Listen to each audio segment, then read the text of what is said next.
Olá pessoal, aqui é o irmão Josué e hoje eu vim trazer esse material para a gente estar dando uma olhadinha nele mais de perto. Seitas e heresias, um sinal do fim dos tempos, pelo autor Raimundo de Oliveira, né, publicado pela editora CPAD. Vamos dar uma olhadinha nesse material então? Sobe a vinheta.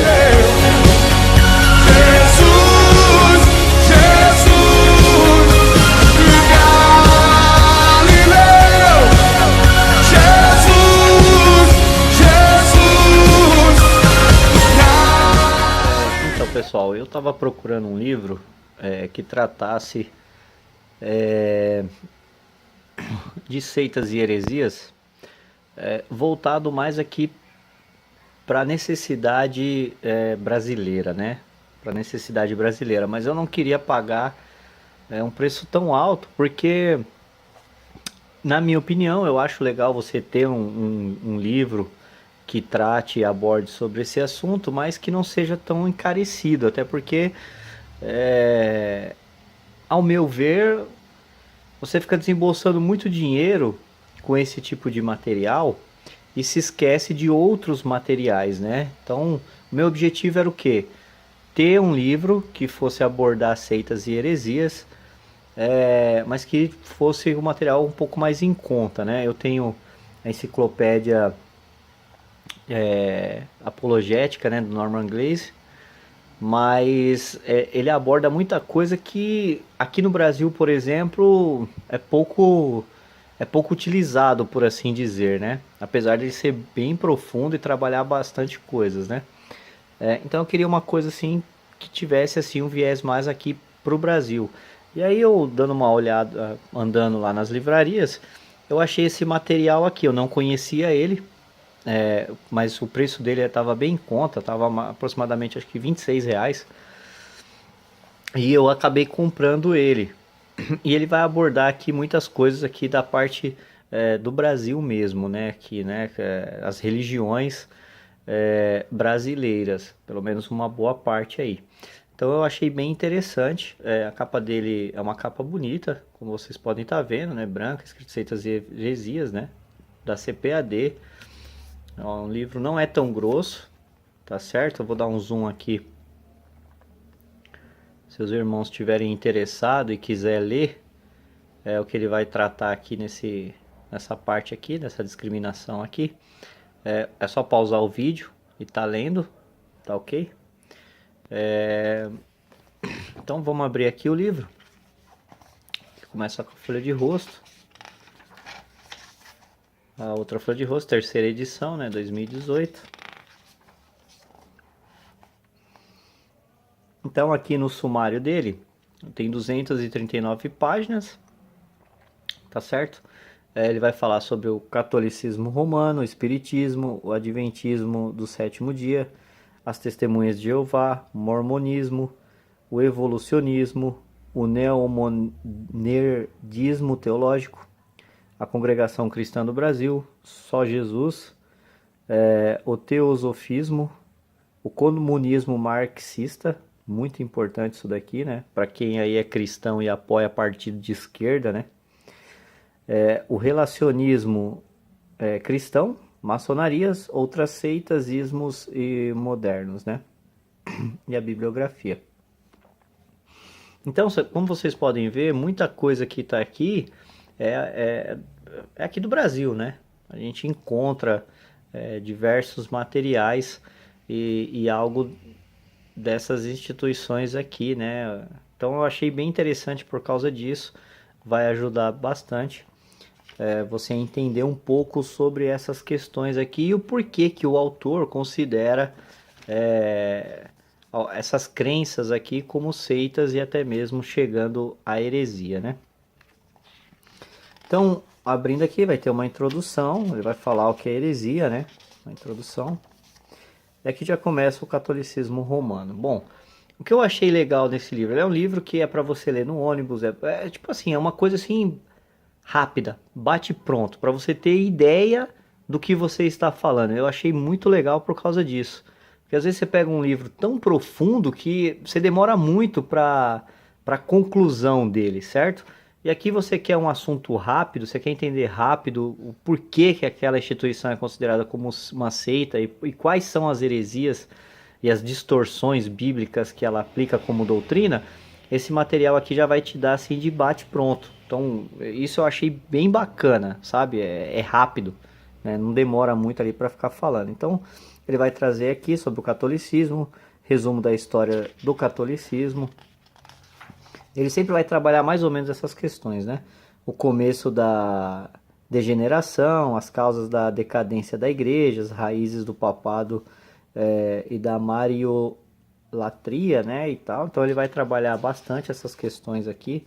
Ele vai trazer aqui os séculos, anos, dogmas ou cerimônia da igreja, quando que cada dogma ou cerimônia surgiu quando. Isso é muito legal, porque às vezes no catolicismo, para você entender quando será que surgiu isso, será que surgiu logo, será que já existia isso no primeiro século, no segundo século, no terceiro século? É que ele vai trazer quando cada coisa começou, né? Então, por exemplo, ó, a confissão auricular é introduzida na igreja por religiosos do Oriente, tá? Em 758 que começou isso. Então não era uma prática do terceiro e do quarto século. Essa prática não existia naquela época. Passou a existir em 798, ou seja, no oitavo século, né?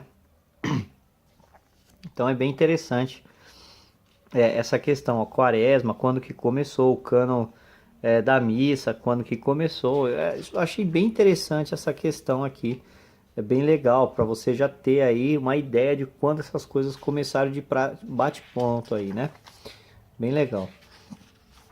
Vai falar sobre um pouquinho sobre o testemunho dos pais da igreja, né? Sobre alguns pontos aí que é importante, né? Que ele vai tratar sobre a rocha, né? O firmamento.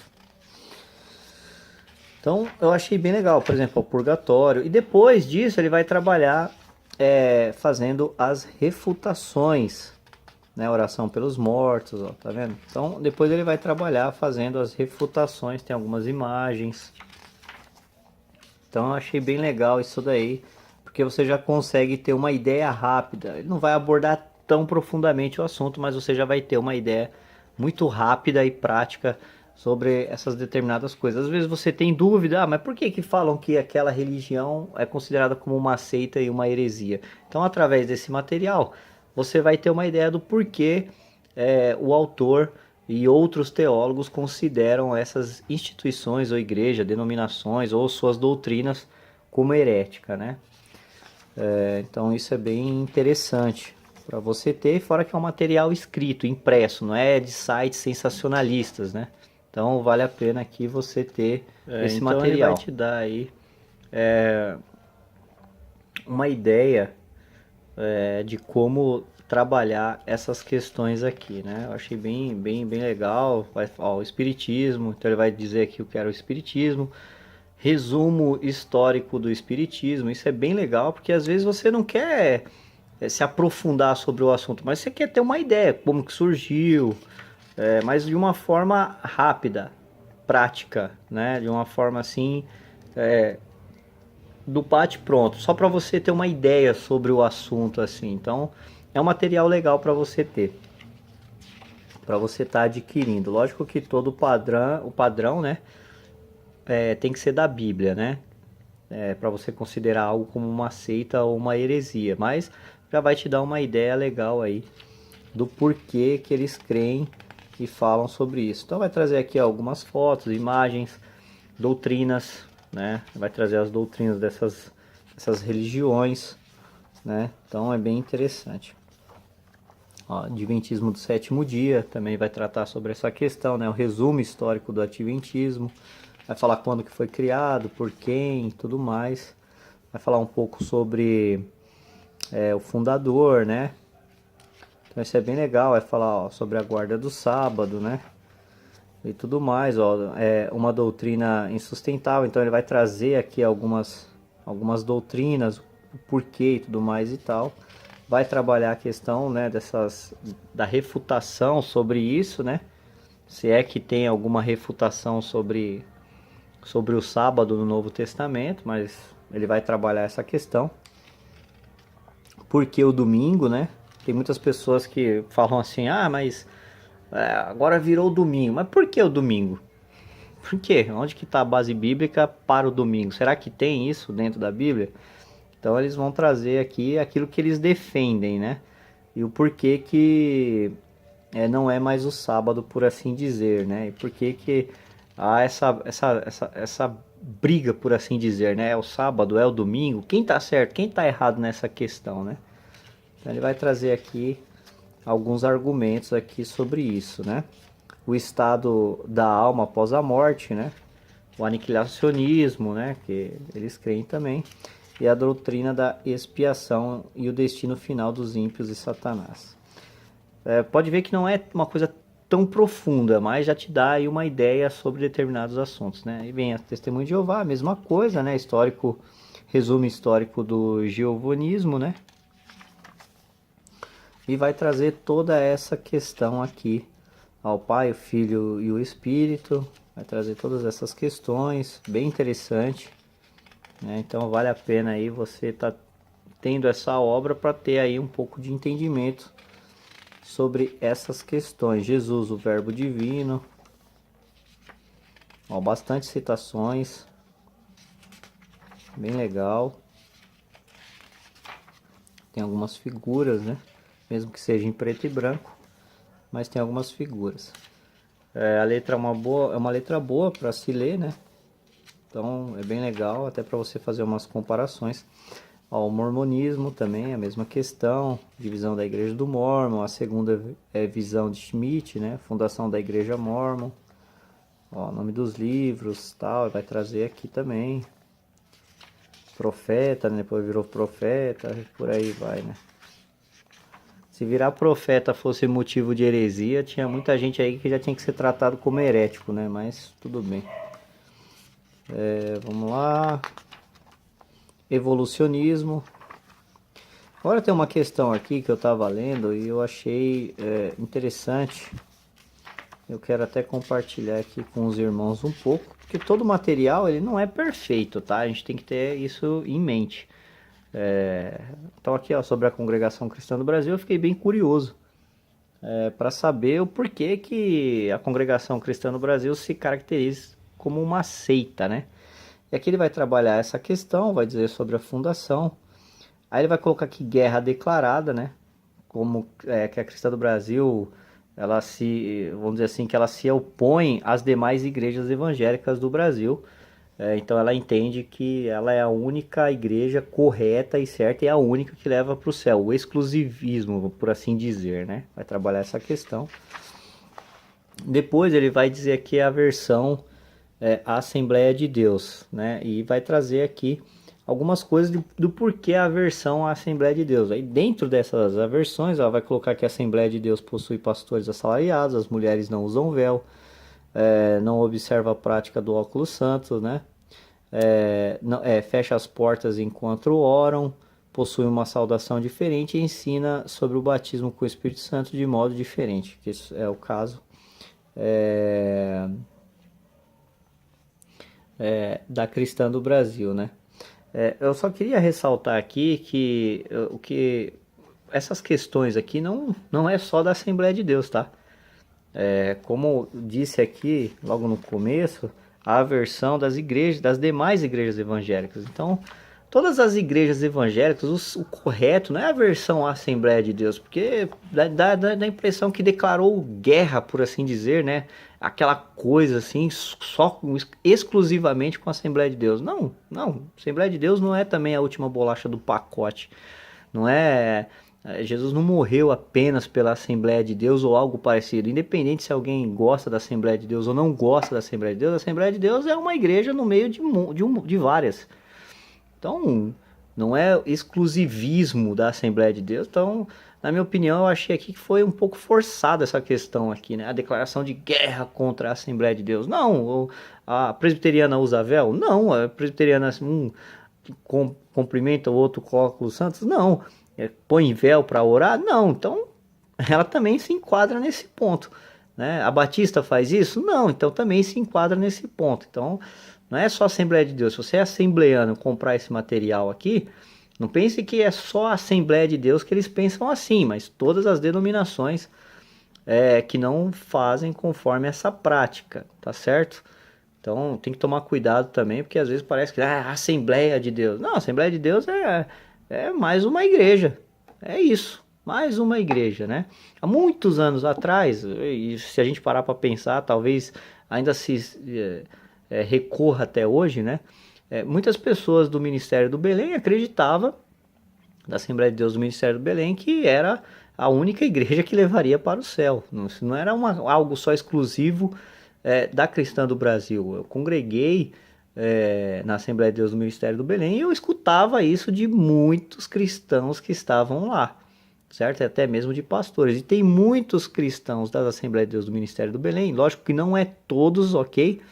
Existem as exceções, mas a maioria ela não visita outras igrejas para cultuar com outros irmãos por causa disso, porque eu vou usar a expressão aqui, é belenita, né? Então não vai. Então, se a característica de uma seita, de uma heresia, é porque tem aversões às outras, isso se aplica também à própria Assembleia de Deus. Então tem que tomar cuidado um pouco com essas questões aqui. Mas ele vai trabalhar todas essas coisas, né? Vai falar sobre os aspectos doutrinários da congregação, sobre o pastor.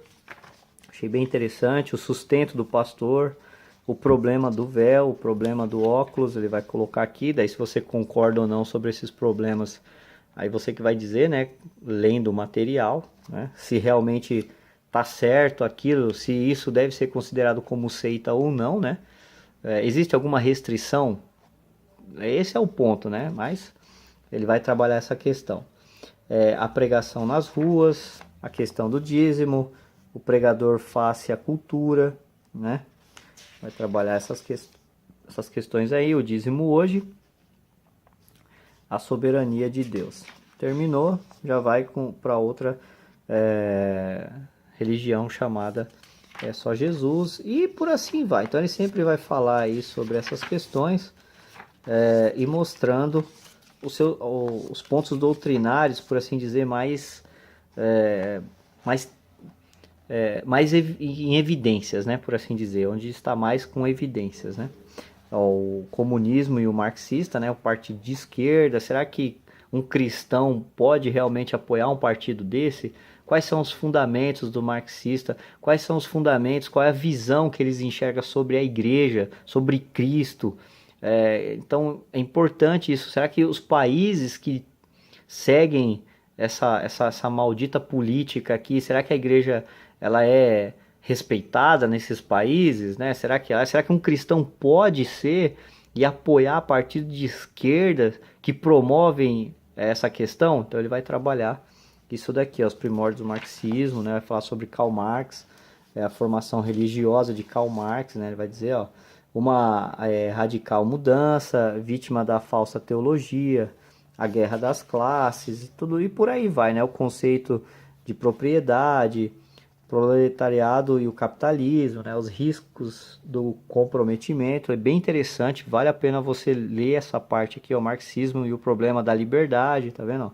Marxismo versus igrejas, isso é muito importante de ler, porque às vezes tem muitos pastores, infelizmente, pastores que sobem no púlpito para apoiar partido de esquerda. Não estou dizendo que o partido de direita seja algo bom, positivo, né? A política é política. O ponto é, existem partidos que arrebentam com a nação, arrebentam com o povo, que é totalmente contrário e de viés totalmente perturbado. E o partido de esquerda que tem essa filosofia de Karl Marx, entre outras aí, que é voltado ao socialismo e comunismo, são terríveis.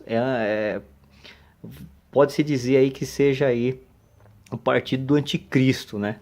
Que é uma coisa terrível. Patrulhamento ideológico, vai falar sobre essa questão também, né? Opção pela democracia e pela liberdade, a democracia garante a liberdade de culto, aí vai a refutação, né? O marxismo, o apogeu do humanismo, né? Por que preferir a democracia, né? Por que tem que se preferir isso, tal? Então ele vai trabalhar essa questão.